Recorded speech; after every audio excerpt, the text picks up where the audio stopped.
जय जिनेन्द्र। नमो अरिहन्ताणं नमो सिद्धाणं नमो आयर्याणं नमो उवज्झायाणं नमो लोये सव्यसाहूणम्। पंच परमेष्ठी भगवान की जय हो। आचार्य भगवान श्री विद्यासागर जी महाराज के परम आशीर्वाद से तथा पूज्य गुरुवर मुनिपुंगव श्री सुधा सागर जी महाराज जी की पावन प्रेरणा से मैं किरण प्रकाश जैन, व्याख्याता श्री दिगंबर जैन श्रवण संस्कृति संस्थान सांगानेर से स्वाध्याय पाठ्यक्रम की यह कक्षा पढ़ा रहा हूँ। प्रथम वर्ष के पाठ्यक्रम के अंतर्गत हम तीसरा भाग पढ़ रहे हैं सिद्धांत प्रवेशिका का। आज की इस कक्षा में हम पाठ 9 कर्म के बारे में समझेंगे। आत्मा और कर्म का अनादिकाल से एक संबंध जुड़ा हुआ है। आज हम संसार में हैं, इसका सबसे बड़ा निमित्त है हमारे साथ में लगे हुए कर्म। ये कर्म क्या होते हैं, कर्म किसे कहते हैं, कितने प्रकार के होते हैं, किन कर्मों का क्या काम होता है। आज हम कोई भी वस्तु, कोई भी चीज़ याद करना चाहते हैं, कोई पाठ याद करना चाहते हैं, किसी को एक बार में याद हो जाता है, किसी को 2-3 बार में याद हो जाता है, किसी को देखते हैं 5-7 बार पढ़ते हैं तो भी याद नहीं हो पाता। क्या कारण है कि वह याद नहीं कर पा रहा है या उसे याद नहीं हो पा रहा है। संसार में हम जो कुछ भी देख रहे हैं, हमारे साथ में जो कुछ भी हो रहा है, वो सब कर्मों का खेल है। हम लोग व्यवहार में कहते भी हैं, क्या करें भाई, सब कर्म ऐसे ही हैं, हमने ऐसे कर्म किए थे, इस कारण से हमें वैसा फल भोगना पड़ रहा है। किसी को पुण्य कर्म की वजह से पुण्य का फल प्राप्त होता है तो उसे अच्छी सामग्री, भोग सामग्री प्राप्त होती है। पाप कर्म के निमित्त से वह जीव दुखी होता है। तो किस तरह कर्मों का खेल हमें संसार में परिभ्रमण कराता है, कितने प्रकार के वे कर्म होते हैं, वो सब बातें आज की इस कक्षा में हम समझेंगे। सबसे पहले तो हम कर्म का स्वरूप समझे। कर्म कहते किसे हैं, उसकी परिभाषा यहाँ कह रहे हैं, जो आत्मा का असली स्वभाव प्रकट नहीं होने देता उसे कर्म कहते हैं। जैसे हम उदाहरण से समझें, आत्मा का स्वभाव क्या है, ज्ञान दर्शन रूप चैतन्यता आत्मा का स्वभाव है। हम पूर्ण ज्ञानी नहीं हैं, हम अज्ञानी हैं। हमारे साथ में ज्ञानावरण कर्म लगा हुआ है, इस कारण से हमारे ज्ञान के ऊपर आवरण है, हमें पूर्ण ज्ञान प्रकट नहीं हो पा रहा है, यही कहलाता है कर्म। आत्मा का स्वभाव है अनंत सुख प्राप्त करना, लेकिन हम अनंत सुख प्राप्त नहीं कर पा रहे हैं क्योंकि हमारे साथ में मोहनीय कर्म लगा हुआ है। आत्मा में अनंत शक्ति विद्यमान है लेकिन वो प्रकट नहीं हो पा रही है क्योंकि अंतराय कर्म लगा हुआ है। इस तरह से जो आत्मा का स्वभाव है वह जब प्रकट नहीं हो पाता या जो प्रकट नहीं होने देता है उसका नाम है कर्म। उदाहरण से यहाँ कह रहे हैं, जैसे बहुत सी धूल या मिट्टी उड़ करके सूर्य के प्रकाश को ढक देती है, उसी प्रकार लोक में सब जगह भरे हुए जो पुद्गल के परमाणु हैं वे राग द्वेष के निमित्त से आत्मा के प्रदेशों के साथ मिलकर आत्मा का स्वभाव ढक देते हैं। उन पुद्गल वर्गणाओं को, उन पुद्गल परमाणुओं को ही कर्म कहते हैं। ये यहाँ पर एक उदाहरण मात्र है। उदाहरण से हमें यह समझाया है, जैसे एक मिरर है, एक कांच है, बहुत साफ है, लेकिन 1-2 घंटे बाद में, 5 घंटे बाद में, 1 दिन बाद में हम देखते हैं यदि हम उस पर ऐसा करेंगे तो उस कांच पर धूल मिट्टी के कण आ जाते हैं। उस धूल मिट्टी से सने हुए उस कांच में यदि हम अपना चेहरा देखते हैं तो हमें स्पष्ट नजर नहीं आ पाता है, लेकिन जैसे हम धूल मिट्टी को हटा देते हैं तो हमें अपना चेहरा स्पष्ट नजर आता है, साफ नजर आता है। ठीक उसी प्रकार आत्मा का स्वभाव जो है, जो वास्तविकता है, उसके ऊपर ये कर्म के परमाणु लगे हुए हैं।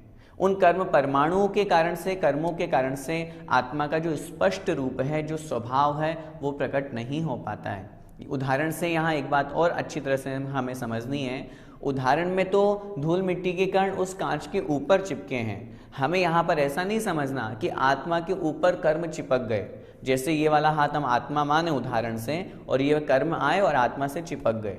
ऐसा नहीं होता है। आत्मा जिस स्थान पर है उसी स्थान पर कर्म के प्रदेश होते हैं। आत्मा का और कर्मों का एक में एक संबंध कहाँ है, जैसे दूध और पानी का। दूध में पानी मिल जाने के बाद में हम उसे अलग अलग नहीं देख सकते, उसी तरह आत्मा का और कर्मों का संबंध कहा गया है। इसी कारण से वह जीव आत्म स्वभाव को प्राप्त नहीं कर पाता।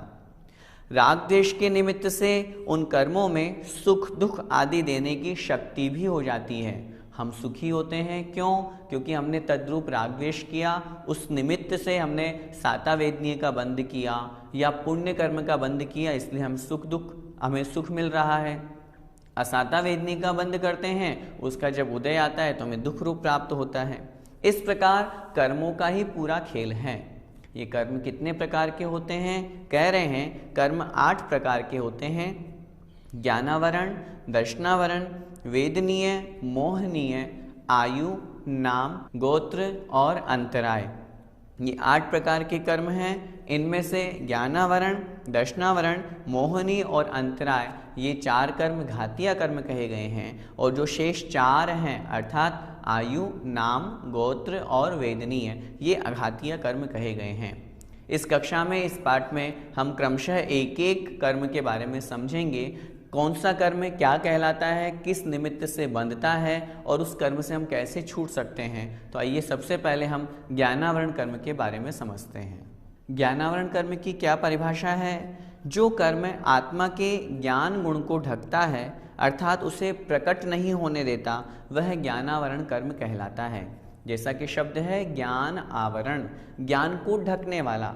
स्वभाव जो हमारी आत्मा का है, क्षायिक ज्ञान, केवल ज्ञान, उसको जो प्रकट नहीं होने देता है। दृष्टांत उदाहरण से यहाँ समझा रहे हैं, जैसे यदि किसी मूर्ति पर पर्दा पड़ा हुआ हो तो जिस तरह उसका रूप नहीं दिखता, उसी तरह ज्ञानावरण कर्म आत्मा के ज्ञान गुण को ढक लेता है, उसको प्रकट नहीं होने देता। जैसे और उदाहरण से कह रहे हैं, सुरेश अपना पाठ खूब याद करता है परंतु उसे याद नहीं हो पाता। इसमें सुरेश की ज्ञानावरण कर्म का उदय समझना चाहिए। कहने का मेरा तात्पर्य है, जब हम अपने वास्तविक ज्ञान को जब तक हम प्रकट नहीं कर पा रहे हैं, तब तक हमारे ज्ञानावरण कर्म का उदय है। 12वें गुणस्थान तक ज्ञानावरण कर्म का उदय होता है। 12वें गुणस्थान के अंत में जब ज्ञानावरण कर्म समाप्त होता है, तब उसी समय उन मुनि महाराज को वे केवली बन जाते हैं और अनंत ज्ञान, केवल ज्ञान उनको प्रकट होता है। हम बहुत पढ़ते हैं, बहुत याद करते हैं, लेकिन फिर भी नहीं हो पाता है। क्यों नहीं हो पाता? क्योंकि हम ज्ञानावरण कर्म का बंध करते हैं। हम इस पाठ को पढ़ रहे हैं, हमें यह भी समझना है कि जिन निमित्तों से जो कर्म बंध रहा है, उन निमित्तों को, उन कारणों को हम दूर करें, तब तो हमारा पढ़ना और पढ़ाना सार्थक होगा। जैसे हम सबसे पहले ज्ञानावरण कर्म के बंध के कारण समझते हैं कि किन कारणों से ज्ञानावरण कर्म का बंध होता है और हम इससे कैसे बच सकते हैं। ज्ञान के साधनों में विघ्न डालना। यदि कोई ज्ञान का प्रकाश कर रहा है, ज्ञान को फैला रहा है, हम उसमें बाधा उत्पन्न कर रहे हैं। साथ में पुस्तक फाड़ देना, पुस्तक को छिपा देना, किसी को बताना नहीं। बहुत से लोग होते हैं ज्ञान के घमंड के कारण से कुछ उनसे पूछो तो वो बताते नहीं हैं। ऐसा करने से जो नहीं बता रहे हैं, उनके ज्ञानावरण कर्म का बंध होता है। अपने ज्ञान का गर्व अर्थात घमंड करना, अभिमान करना, जिनवाणी में संशय करना, डाउट करना, ऐसा लिखा है ये सही है या गलत है, पता नहीं।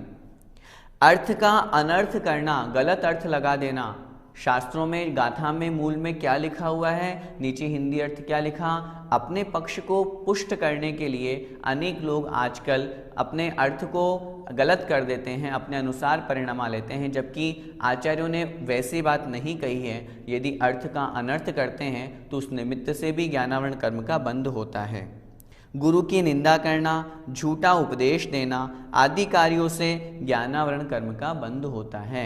और यदि इनसे उल्टे कार्य हम करते हैं, अर्थात किसी प्रकार की विघ्न नहीं डालते बल्कि ज्ञान का प्रकाश करते हैं, ज्ञान को फैलाते हैं, स्वयं भी पढ़ते हैं, दूसरों को भी पढ़ाते हैं, स्वाध्याय पाठ्यक्रम में स्वयं ने तो हिस्सा लिया ही, दूसरों को भी हम प्रेरित कर रहे हैं, तो इन सब निमित्तों से हमारे ज्ञान में वृद्धि होती है, हमारा ज्ञान का विकास होता है।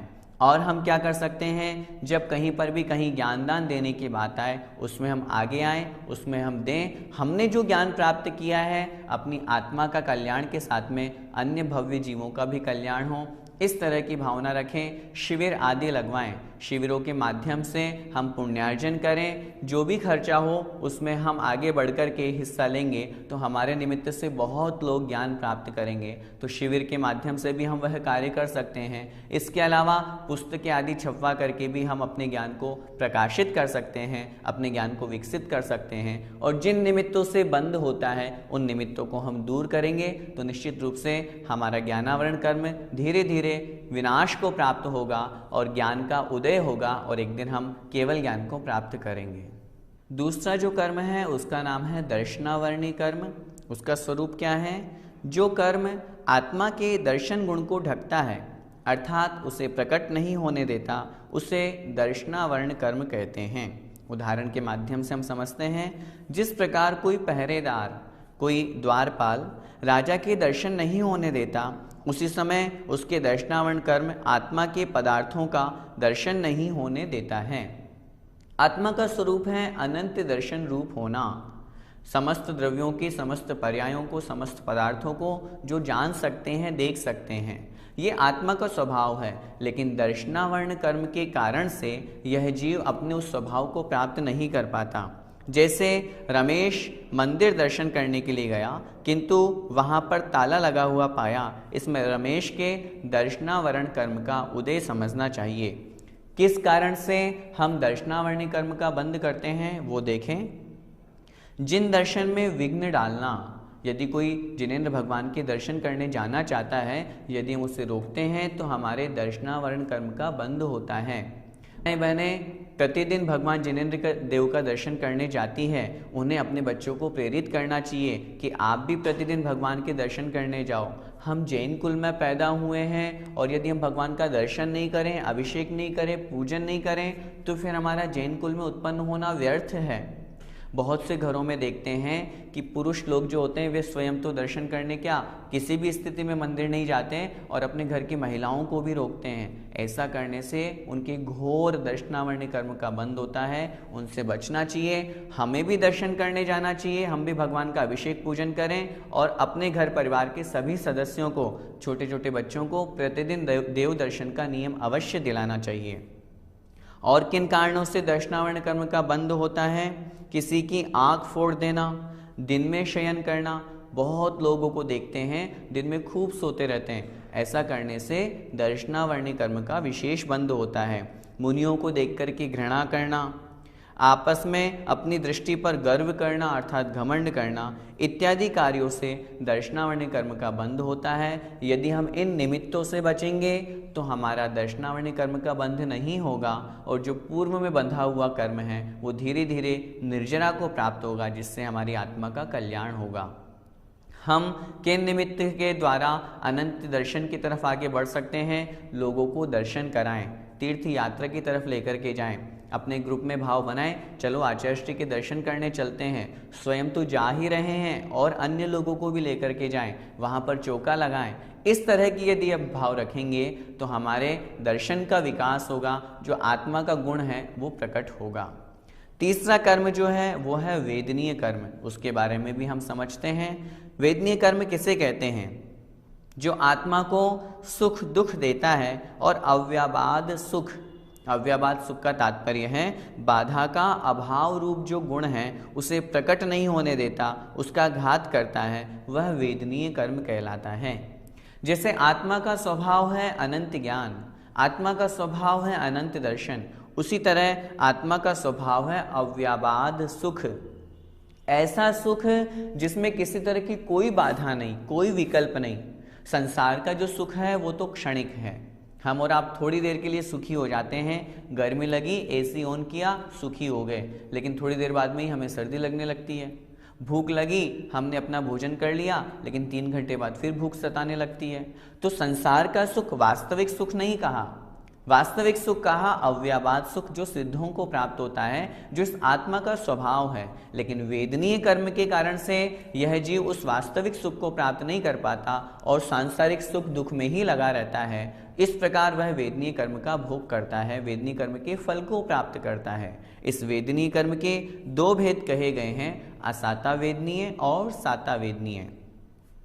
दृष्टांत उदाहरण से हम समझते हैं। जिस प्रकार शहद लपेटी तलवार की धार को चाटने से सुख एवं दुख दोनों होते हैं, अर्थात शहद मीठा लगने से सुख होता है और तलवार द्वारा जीभ कट जाने से दुख होता है, वैसे ही वेदनीय कर्म सुख दुख दोनों देते हैं। उदाहरण के माध्यम से यहाँ समझाया है। साता वेदनीय, साता मतलब सुख, जो वेदनीय कर्म हमें सुख प्रदान करता है, उत्तम भोग सामग्री सब कुछ अच्छा हमें दे रहा है, वह साता वेदनीय है। असाता वेदनीय, जिसके निमित्त से हमें दुख प्राप्त होता है, कष्ट प्राप्त होता है, रोग बीमारी प्राप्त हो जाती है, उस निमित्त को वह किसके निमित्त से हुआ? वह हुआ असाता वेदनीय कर्म के निमित्त से। तो वेदनीय कर्म के 2 कार्य, जो साता वेदनीय वह सुख देता है, जो असाता वेदनीय वह दुख देता है। किस कारण से हमारे इन कर्मों का बंध होता है? सबसे पहले हम असाता वेदनीय कर्म की बात करें। असाता वेदनीय का तात्पर्य हमने क्या समझा? जो हमें दुख देता है। अब जो काम हमें दुख देने वाले हों, यदि हम वो नहीं करेंगे तो निश्चित रूप से हमें दुख नहीं मिलेगा। कौन कौन से कारण हैं? अपने व दूसरों के विषय में दुख करना। यदि किसी व्यक्ति का इष्ट का वियोग हो जाता है तो उस निमित्त से हम बहुत दुखी होते हैं, खुद भी दुखी होते हैं, दूसरों को भी दुखी करते हैं।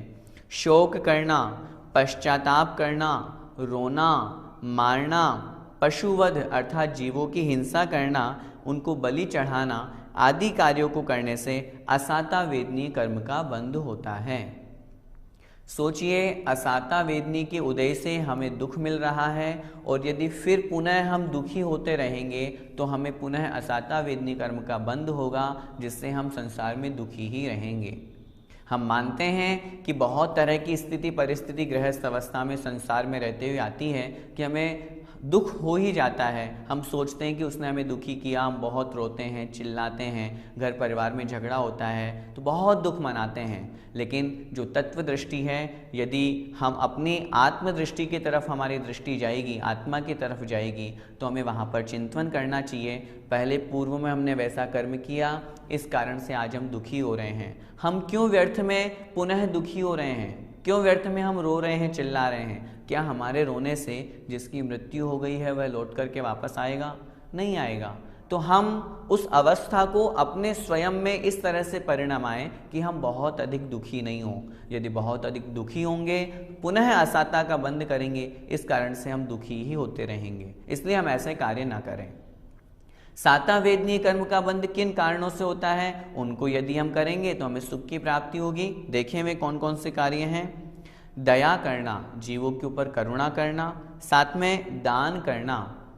आचार्यों ने शास्त्रों में कहा है, श्रावक के कर्तव्यों में दान और पूजा, हमें प्रतिदिन दान करना चाहिए। जैसी हमारी शक्ति, 4 प्रकार का दान शास्त्रों में कहा गया है, उस अनुसार हम दान करें। अथवा अगर वो हमें उपस्थित नहीं हो पा रहे हैं, हमारे समक्ष नहीं हैं, तो मंदिर में भी हमें गुल्लक में कुछ न कुछ दान प्रतिदिन अवश्य करना चाहिए।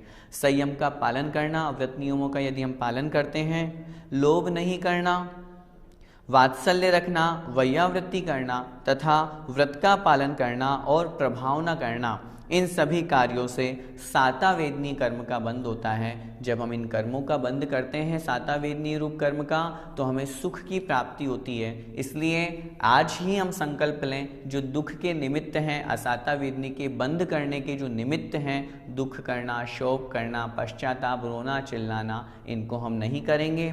और जिन निमित्तों से हमें सुख मिल रहा है, दान करने से, वैयावृत्ति करने से, संयम व्रत का पालन करने से, यदि हम ऐसा करेंगे तो निश्चित रूप से हमारे साता वेदनी का बंध होगा, जो हमें भविष्य में सुख रूप प्रदान करेगा, सुख ही देगा। इस प्रकार यह वेदनी कर्म हमने समझा।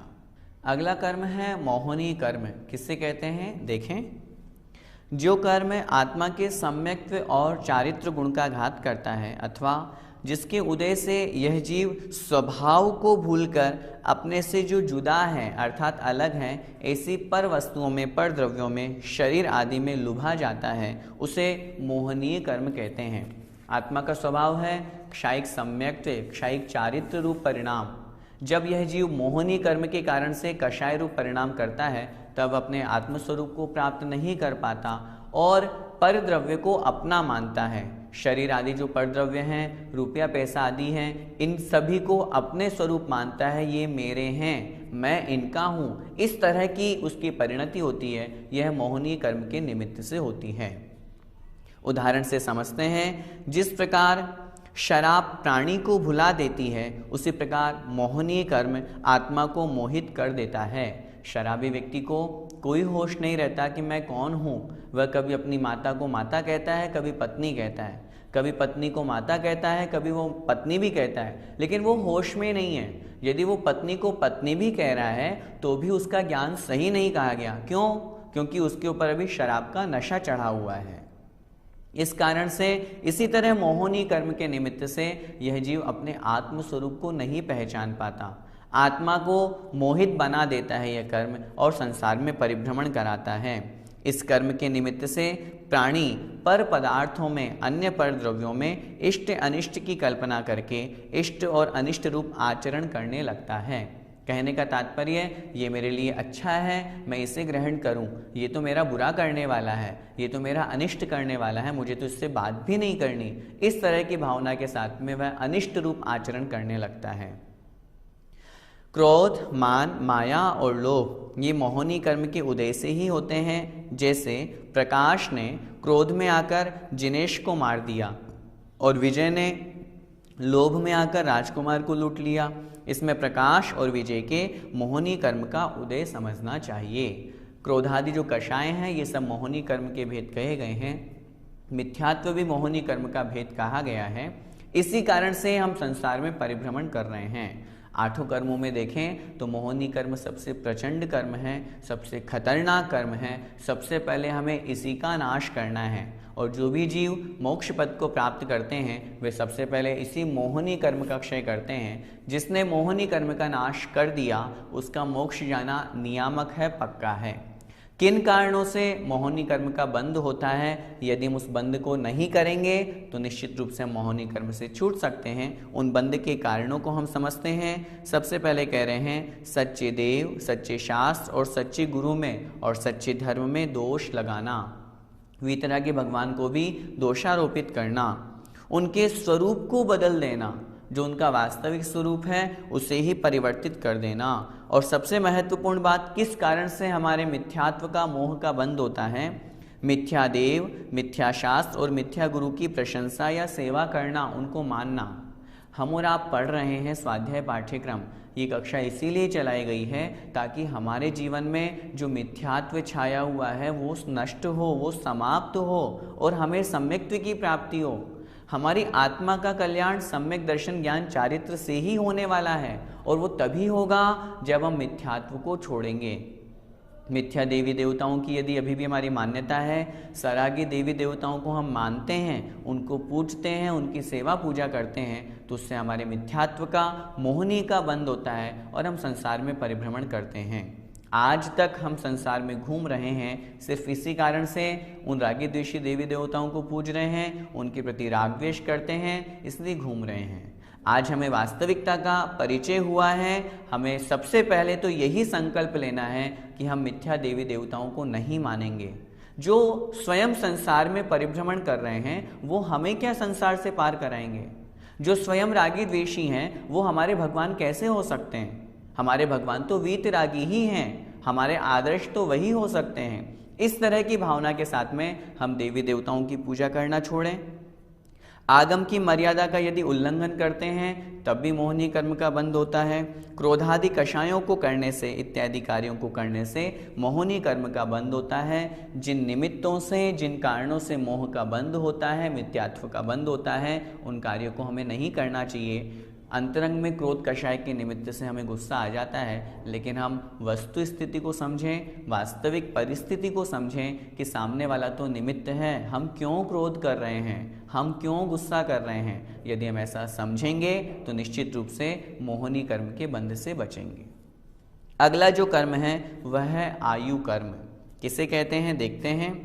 जो कर्म आत्मा को नरक, तिर्यंच, मनुष्य और देव में से किसी भी एक के शरीर में रोके रखता है उसे आयु कर्म कहते हैं। अथवा जिस कर्म के उदय से जीव को किसी पर्याय में किसी निश्चित समय के लिए, नियत समय के लिए रहना पड़ता है उसे आयु कर्म कहते हैं।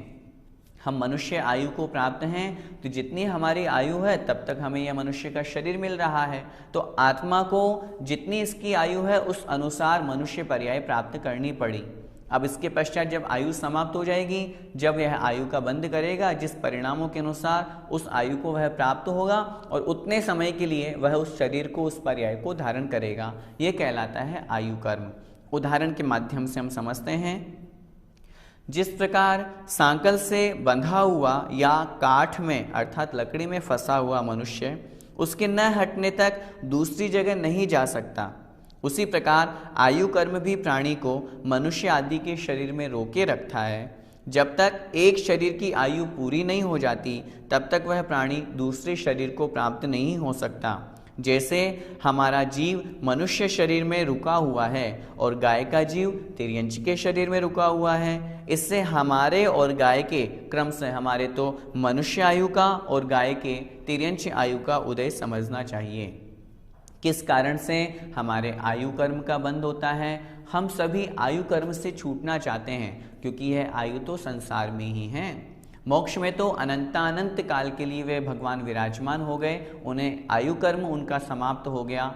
हम क्या करें ऐसा कि हम भी सिद्ध अवस्था को प्राप्त हों? तो जो आयु कर्म के बंध के निमित्त हैं उनसे हम बचें। कौन कौन से निमित्त हैं देखें। बहुत ज़्यादा हिंसा करना, बहुत ज़्यादा परिग्रह रखना, आरंभ करना, इनके निमित्त से नरकायु का बंध होता है। ये हम पाठ क्यों पढ़ रहे हैं? इसको पढ़ करके हमें यह भी समझना है कि जिन निमित्तों से जिस आयु का बंध होता है हमें वो निमित्त नहीं लाना, नहीं करना। हम नरक आयु को प्राप्त नहीं होना चाहते क्योंकि वहाँ से हमारी आत्मा का कल्याण नहीं होने वाला। हम क्यों नरक में दुखों को भोगें? तो आज ही हम संकल्प लें कि हम बहुत अधिक हिंसा, बहुत अधिक परिग्रह नहीं करेंगे।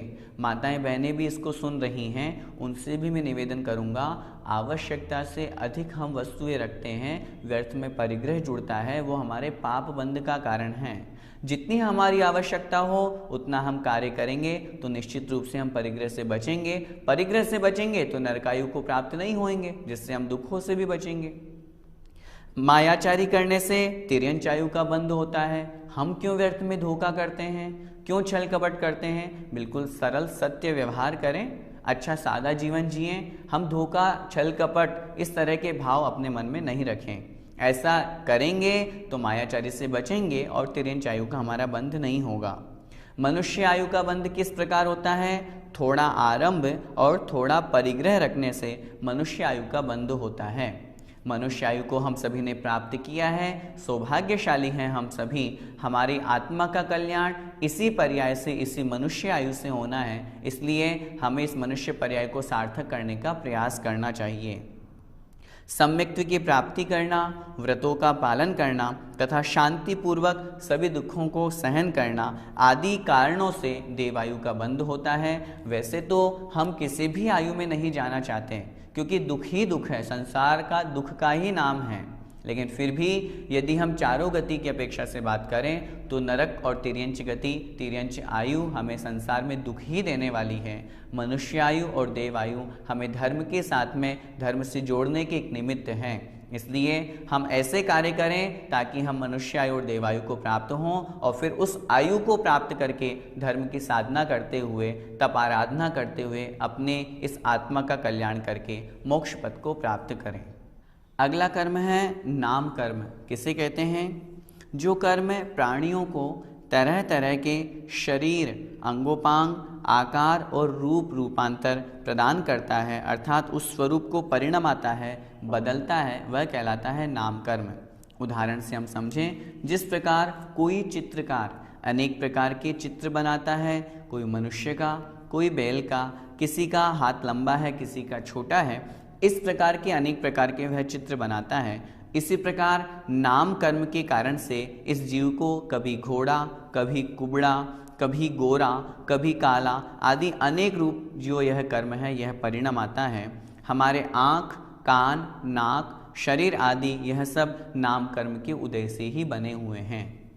नाम कर्म का तात्पर्य है जो हमारा शरीर हमें मिला, कितना लंबा, कितना छोटा, गोरा, चिकना, रूखा, ये सारी की सारी जो पर्यायें हमें प्राप्त होती है ये नाम कर्म के निमित्त से प्राप्त होती है। नाम कर्म के आचार्यों ने 93 भेद किए हैं, उस अनुसार हमें उस बात को समझना चाहिए। शुभ नाम कर्म के उदय से अंग सुंदर एवं सुडौल प्राप्त होते हैं, जबकि अशुभ नाम कर्म के उदय से वे ही अंग असुंदर और बेडौल होते हैं जो हमें देखने में अच्छे नहीं लगते। तो इस प्रकार दो अपेक्षा से हमने उस नाम कर्म को समझा, शुभ नाम कर्म और अशुभ नाम कर्म। किस कारण से हमारे नाम कर्म शुभ का बंध होता है और अशुभ नाम कर्म का बंध होता है हमें समझना है। यदि हम अपने इस मनुष्य पर्याय को प्राप्त हुए हैं या संसार में परिभ्रमण कर रहे हैं तो नाम कर्म का भी एक बहुत बड़ा महत्व है। आत्मा का कल्याण करने के लिए शुभ नाम कर्म का निमित्त अनिवार्य है, आवश्यक है। हम मोक्ष जाने की योग्यता रखते हैं, लेकिन यदि हमारे वज्र ऋषभ नाराज सहनन नहीं है तो हम मोक्ष नहीं जा सकते। यह शरीर की शक्ति है, हमारे हड्डियों की शक्ति है, जिसके निमित्त से आत्मा उस तरफ साधन करती है, वैसी तप करती है। तो इसलिए शुभ नाम कर्म का बंध करेंगे तो हमें वे सब सामग्री प्राप्त होगी जिससे हम अपनी आत्मा का कल्याण कर सकते हैं। यदि अशुभ नाम कर्म का बंध करेंगे तो वह शरीर सुंदर तो होगा ही नहीं, वज्र ऋषभ नाराज सहनन वाला नहीं होगा और अन्य निमित्तों के कारण से कुरूप होगा या अंगहीन होंगे तो वह जीव अपनी आत्मा का कल्याण नहीं कर पाएगा। तो हम अशुभ नाम कर्म से भी बचें। सबसे पहले तो शुभ नाम कर्म को समझें, किन कारणों को करने से शुभ नाम कर्म का बंध होता है। देखें, मन वचन काय को सरल रखना, कुटिलता नहीं रखना कि मन में कुछ, वचन में कुछ, काय में कुछ, तीनों को सरल रखना, योगों को सही रखना। धर्मात्मा को देख करके खुश होना, उसके प्रति द्वेष नहीं करना बल्कि उसके प्रति राग भाव उत्पन्न होना। अंगोपांग का छेदन नहीं करना। षोडश कारण भावना जो कही गई है, दर्शन विशुद्धि आदि 16 कारण भावनाएं जिनको हम पूर्व में पढ़ चुके हैं, उन भावनाओं को भाना आदि कार्यों को करने से शुभ नाम कर्म का बंध होता है। सबसे महत्वपूर्ण जिस कर्म के निमित्त से तीर्थंकर बनते हैं वह भी शुभ नाम कर्म का ही एक भेद है। इसलिए हम सभी को ऐसे अच्छे कार्य करना चाहिए जिससे हमारे शुभ नाम कर्म का बंध हो। अशुभ नाम कर्म किन कारणों से बंधता है, जिनसे हमें बचना है। त्रियोग में कुटिलता रखना, अर्थात मन वचन काय को अलग अलग रखना। मन में कुछ और चल रहा है, बाहर से कुछ और कह रहे हैं और शरीर के माध्यम से कुछ और क्रिया कर रहे हैं। मायाचारी छल कपट रूप क्रिया करना। दूसरों को देख करके हंसना, बहुत बार ऐसी स्थिति होती है हम हंसी मजाक करते हैं, हंसते हंसते हम बहुत कर्मों का बंध कर लेते हैं, लेकिन जब उन्हीं कर्मों का उदय आता है तो हमें बहुत रोना पड़ता है। इसलिए ऐसा हंसी मजाक भी हम ना करें जिससे हमारे कर्म का बंध हो। धर्मात्माओं के साथ विसंवाद करना अर्थात विवाद करना, किसी की नकल करना, आपस में लड़ना, किसी का बुरा सोचना, इन सभी कार्यों को करने से अशुभ नाम कर्म का बंध होता है। हम इन कार्यों को नहीं करेंगे तो हमारे अशुभ नाम कर्म नहीं बंधेगा और हम इससे बचेंगे, जिससे शुभ नाम कर्म की क्रियाओं को करने से निश्चित रूप से शुभ नाम कर्म बंधेगा और हमारी आत्मा का कल्याण होगा। अगला कर्म है गोत्र कर्म। किसे कहते हैं? जिस कर्म के उदय से प्राणी ऊंच या नीच कुल को प्राप्त होता है उसे गोत्र कर्म कहते हैं। कुल दो प्रकार के, उच्च कुल और नीच कुल। इस गोत्र कर्म के निमित्त से उच्च कुल अथवा नीच कुल प्राप्त होता है। उदाहरण के माध्यम से समझें। जिस प्रकार कुम्हार छोटे या बड़े बर्तन बनाता है उसी प्रकार यह गोत्र कर्म इस जीव को ऊंचा या नीचा गोत्र, जिसे हम कहते हैं घराना, वह प्राप्त कराता है। उच्च गोत्र के उदय से लोकमान्य कुल की प्राप्ति होती है। जैसे हम जैन कुल में पैदा हुए, ये उच्च गोत्र है। कोई ब्राह्मण कुल में पैदा होता है, ये उच्च गोत्र है। कोई SC ST में पैदा होता है, वह नीच कुल में है। तो संसार में जिसे उच्च कुल माना जाता है, उसमें जिसका जन्म होता है, तो यह समझना चाहिए उसके उच्च गोत्र का उदय है। नीच कुल में जो पैदा होता है, उसके नीच गोत्र का उदय जानना चाहिए। नीच गोत्र के उदय से जो लोक में निंदनीय कहे गए हैं, नीच कहे गए हैं, निम्न वृत्ति वाले कहे गए हैं, ऐसे कुल की प्राप्ति होती है। किस कारण से, कौन से कर्म का, हम कौन सी ऐसी क्रियाएं करते हैं जिस कारण से हमारे उच्च गोत्र अथवा नीच गोत्र का बंध होता है। हम ऐसे कार्य करें जिससे आज हम उच्च गोत्र को प्राप्त हुए हैं, भविष्य में भी हम उच्च गोत्र को प्राप्त हों, तो उन कार्यों को हमें करना है। जिन निमित्तों से नीच गोत्र का आश्रय होता है, नीच गोत्र का बंध होता है, उन कारणों को करने से हम रुकें। सबसे पहले कह रहे हैं दूसरों की निंदा करना और अपनी प्रशंसा करना। ये तो हमें बहुत अच्छा लगता है, बहुत करते हैं। जब देखो तब हमेशा दूसरों की बुराई करते रहेंगे, वो तो ऐसा है, उससे तो ये भी नहीं बनता, उससे वो भी नहीं होता है। और खुद की प्रशंसा की बात आती तो हम खूब अपनी अपनी प्रशंसा, अपनी अपनी डींगे हाँकने लगते हैं। ऐसा नहीं करना चाहिए। ऐसा करने से नीच गोत्र का आश्रय होता है। साथ में दूसरे के गुणों को ढांकना, जो उनमें गुण विद्यमान हो उनको प्रकट नहीं होने देना, बल्कि जो गैर मौजूद गुण हैं उनको प्रकट करना, और तथा घमंड आदि करना, इन सब कार्यों को करने से नीच गोत्र का आश्रय होता है। यदि हम इन कारणों से बचेंगे तो हमारे नीच गोत्र का आश्रय नहीं होगा। इसके विपरीत जो उच्च गोत्र का बंध है, किन निमित्तों से होता है, जिनको करने से हमें हमारी आत्मा का कल्याण होने वाला है। दूसरों की प्रशंसा करना, अपनी निंदा करना। यदि हमारे अंदर कोई अवगुण है तो हमें उन अवगुणों को सुधारने की आवश्यकता है।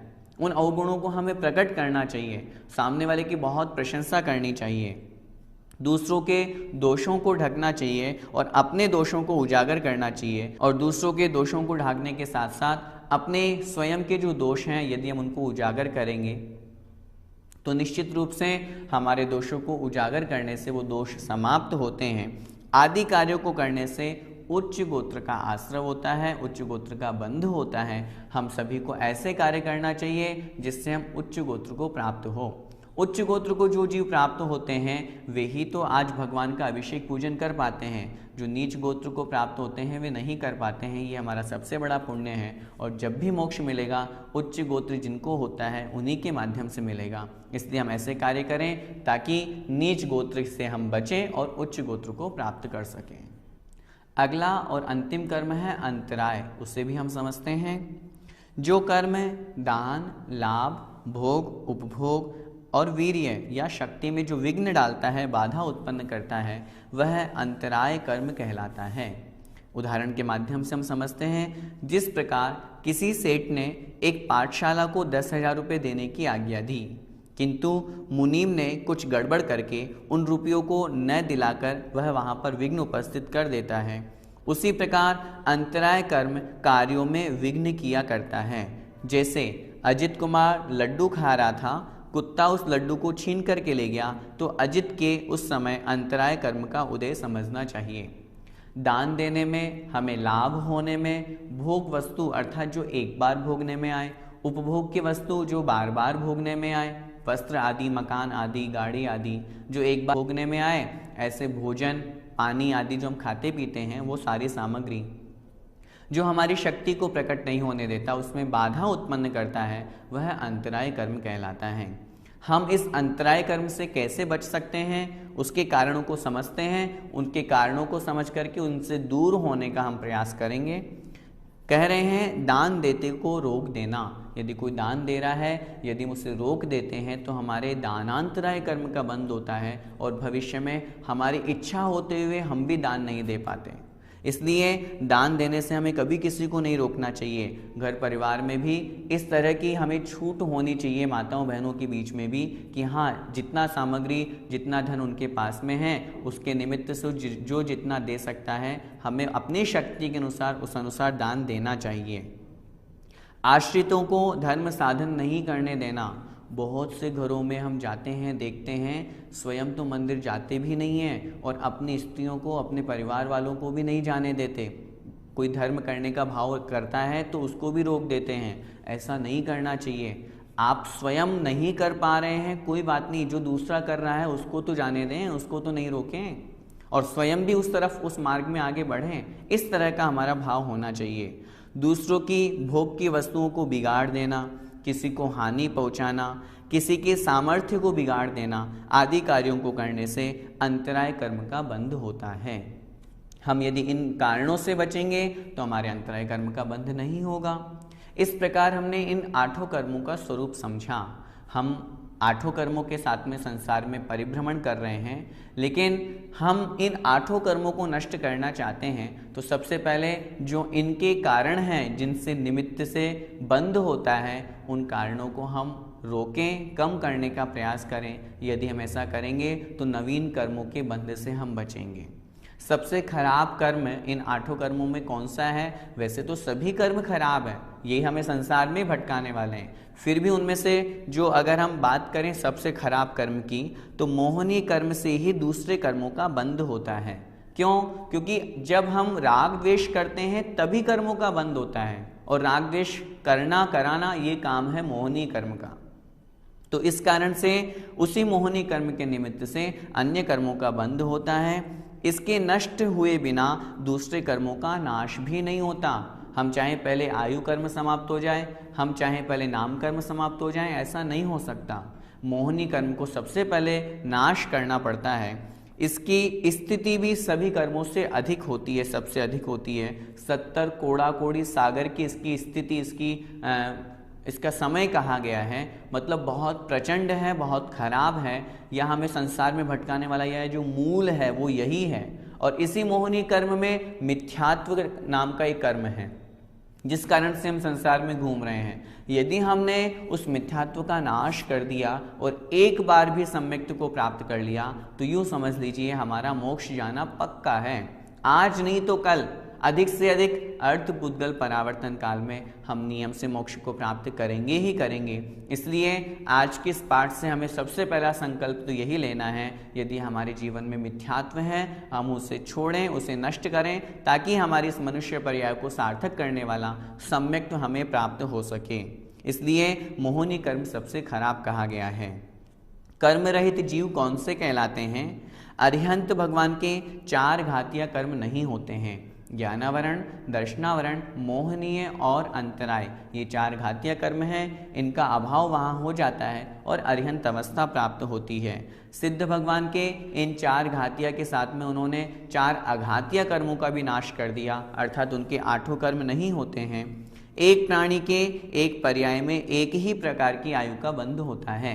जैसे माना कि अभी हम मनुष्य पर्याय हैं, हमने ऐसे परिणाम किए कि हमने देवायु का बंध कर लिया। अब जब एक बार देवायु का बंध कर लिया, अब बार बार हम पुनः नरकायु का अथवा तिर्यंचायु का बंध नहीं कर सकते, ये नियम होता है। अन्य जो शेष 7 कर्म हैं, इनका बंध तो जीव के प्रति समय होता ही रहता है। जब आयु का अपकर्ष काल आता है, उस समय आयु कर्म भी बंधता है। हम सभी इन 8 कर्मों से छूट करके और मोक्ष पद को प्राप्त करें, इस भावना के साथ में हमने यह पाठ पढ़ा। सबसे पहले हमें यही संकल्प लेना है, जिन जिन निमित्तों से हमारे जो कर्म बंध रहे हैं, ज्ञानावरण कर्म हमें याद नहीं हो पा रहा, हम उन निमित्तों को छोड़ें, ज्ञान का प्रकाश करें, पुस्तकें छपवाएं, शिविर लगवाएं, लोगों को ज्ञान दान दें। इस तरह की क्रिया करेंगे तो हमारा ज्ञानावरण कर्म का बंध नहीं होगा। इस तरह पूरे 8 कर्मों को हमने समझा। उनके जितने भी बंध के कारण हैं वो हमें महत्वता से समझने योग्य हैं, उनको समझें, उन कारणों को नहीं करें। और जिनसे अच्छे कर्म हमारे, अर्थात जिन निमित्तों से हमें मनुष्य पर्याय है, उत्तम कुल है, अच्छी संगति है, वो सब निमित्त जहाँ से प्राप्त हो उनको हम प्राप्त करने का प्रयास करेंगे। तो एक दिन हम भी 4 घातियाँ और 4 अघातियाँ पूरे 8 कर्मों को नष्ट करके सिद्ध अवस्था को प्राप्त करेंगे। इसी मंगलमय भावना के साथ जय जिनेन्द्र।